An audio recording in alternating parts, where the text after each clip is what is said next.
11 years had passed since Columbus left the world, yet the earthquake his arrival had caused in the New World, its waves were still shaking various civilizations.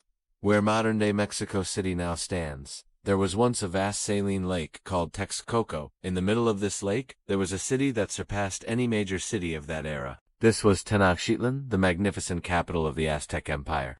Spanning over 200,000 square kilometers, this empire was counted among the most advanced civilizations of its time. The city was connected to the outside world through strong bridges and roads. With a population of 6 million, it was an astonishing blend of cleanliness, architecture, wealth, and military power. 60,000 houses, tall buildings, grand temples, and floating gardens. It seemed as if humans had created a world of their own against nature. The city's canals were made of stone and supplied fresh water throughout the capital. Markets were always filled with thousands of people. Rivers and lakes had thin layers of gold floating on them, which were collected to make jewelry, statues, and royal items. The Aztecs were indeed warriors, but they were also bound by strict rules and superstitions.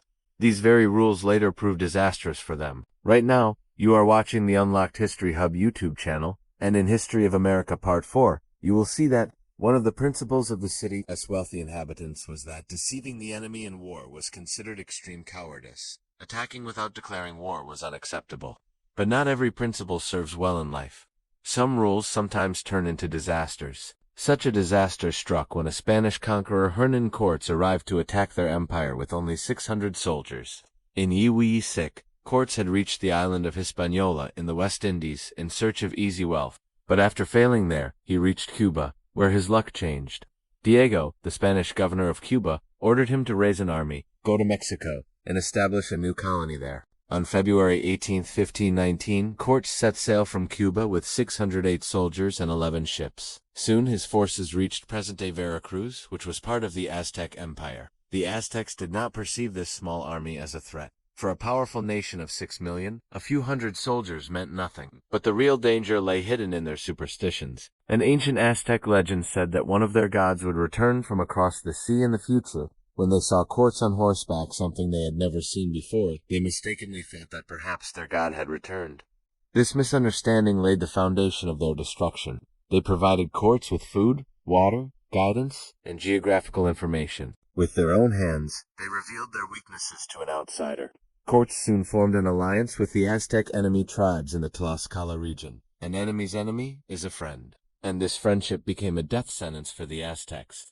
Aztec Emperor Montezuma II was deeply confused by the situation. He could neither fully believe that these people were Spanish invaders, nor that they were truly gods. So he first tried diplomacy instead of war. He sent Cortes gold, silver, and precious gifts, requesting that if he came with hostile intentions, he should turn back. A 6.5-foot wide golden frame in the shape of the sun and a silver frame symbolizing the moon were also sent. But the gifts did not make Cortes a friend. They only made him greedier. He returned his helmet and demanded it be filled with more gold, claiming that his people suffered from a disease that could only be cured with gold. Montezuma showed generosity and sent back the helmet filled with gold. This was the moment when Cortes became certain that immense treasures were hidden in this empire. Cortes requested an inner visit to the capital. Montezuma accepted. In November 1519, Cortes entered Tenochtitlan with his 600 soldiers and 1,000 Tlaxcalan warriors. Montezuma received him with a royal welcome, but Cortes repaid this hospitality by taking him hostage.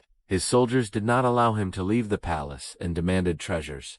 Even a palace wall was broken to loot gold. Had Cortes been given more time, he might have emptied the entire Aztec Empire of its treasures. But a new problem arose. The governor of Cuba claimed authority over Cortes' new colony. When Cortes refused, the governor sent a new army to Mexico to arrest him. When Cortes received the news that the governor had sent a new army to arrest him, a strange mix of anger and fear awoke within him. He knew that if he showed weakness now, his entire campaign, his whole conquest, would collapse.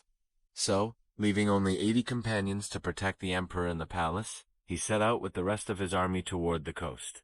It was a dangerous decision, because behind him, only a few dozen men remained in the palace, and ahead, a full Spanish army was coming to attack him. But Cortes was the kind of man who, instead of accepting defeat, would fight it and turn it into his victory. When he reached the coast, a battle took place whose outcome perhaps even the governor could never have imagined. Cortes not only defeated this new army, but also captured most of its soldiers. And, as always, Lust for gold was Cort's deadliest weapon. He promised the captured soldiers gold and won them over to his side. Now he had an army of nearly 1,400 warriors, small in number, but extremely dangerous. Cortes could barely contain his joy, but when he returned to Tenoch, what he saw froze the blood in his veins.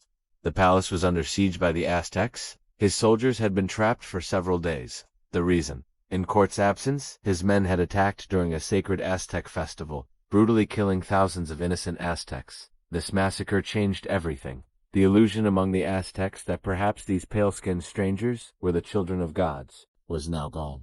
The people were blinded by rage, and they were ready to annihilate the Spaniards by besieging the palace. Cortes struggled to break through the palace gates with his army and reached his companions. Inside, he witnessed a scene that left his men helpless. He quickly placed Emperor Montezuma II on the roof and ordered, "Tell your people, do not attack." But it was too late. The anger of the Aztec people had reached a point where even the emperor's words held no power, according to many historians.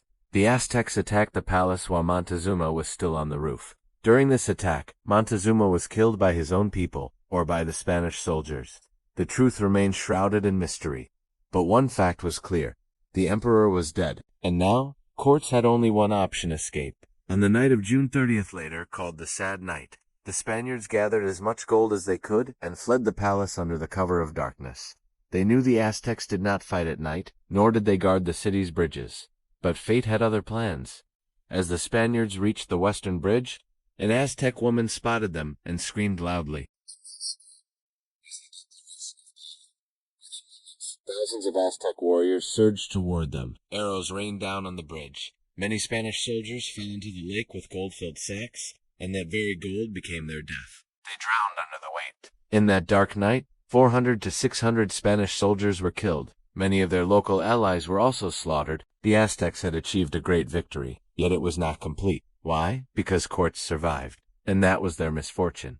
He regrouped his forces in Tlaxcala, where he spent a year planning his military strategy. This time, he prepared ships, cannons, and heavy artillery. But the greatest devastation of this war did not come from Spanish cannons or swords. It came from smallpox. The Spanish invaders had brought germs with them. The people of the New World had no defense against them. In the next 2 months, a large portion of Tenochtitlan's population perished. The city was struggling against disease, and in May 1521, Cortes launched his attack. This time, the Spaniards came in full force. Attacks from ships on one side, cannon fire on the other. The city's buildings, temples, homes, all turned to rubble. The Spaniards finally entered the city, crushing everything in their path. The Aztecs fought with unparalleled bravery. Every street, every neighborhood, every rooftop became a battlefield. But hunger, disease, and exhaustion broke them. Finally, the city fell. And what always happens when the conquerors win occurred: massacre. In one area, 12,000 people were killed. In another, just in a single day, 40,000 were slaughtered. The water supply was cut off. 50,000 people died of thirst. Even children could not survive. The great empire of Tenochtitlan, which had amazed the world for thousands of years, was reduced to dust within a few months before the Spanish army and a deadly epidemic. When the Spanish army captured Tenochtitlan, death and destruction reigned in every corner of the city. Corpses were scattered across every street. Some were Spanish soldiers. Some were Christian priests, holding high crosses, forcibly urging the dying to accept Christianity. These same priests and invaders threw Aztec religious leaders before dogs and burned their sacred books, because, in their view, all of this was heresy that needed to be eradicated. The Aztec Emperor Cuauhtémoc, Montezuma's successor and the last king, was also captured. Fire was set beneath his feet to force him to reveal where the treasures were hidden, but the emperor did not utter a word until his death. Eventually, he was hanged.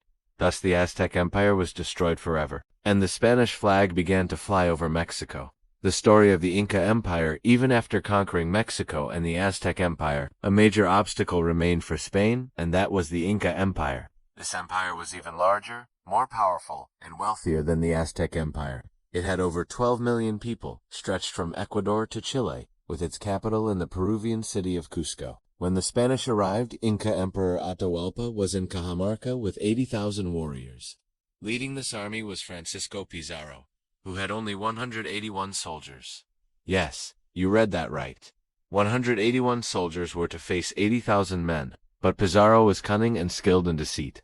He knew that direct battle was impossible, so he devised a plan to trick the emperor. Pizarro sent a message to the emperor, saying he wished to meet him. Atahualpa, like the Aztec emperor, failed to understand the Spaniards' deceit, and arrived at Pizarro's camp with 5,000 unarmed guards, and he fell into the Spanish trap.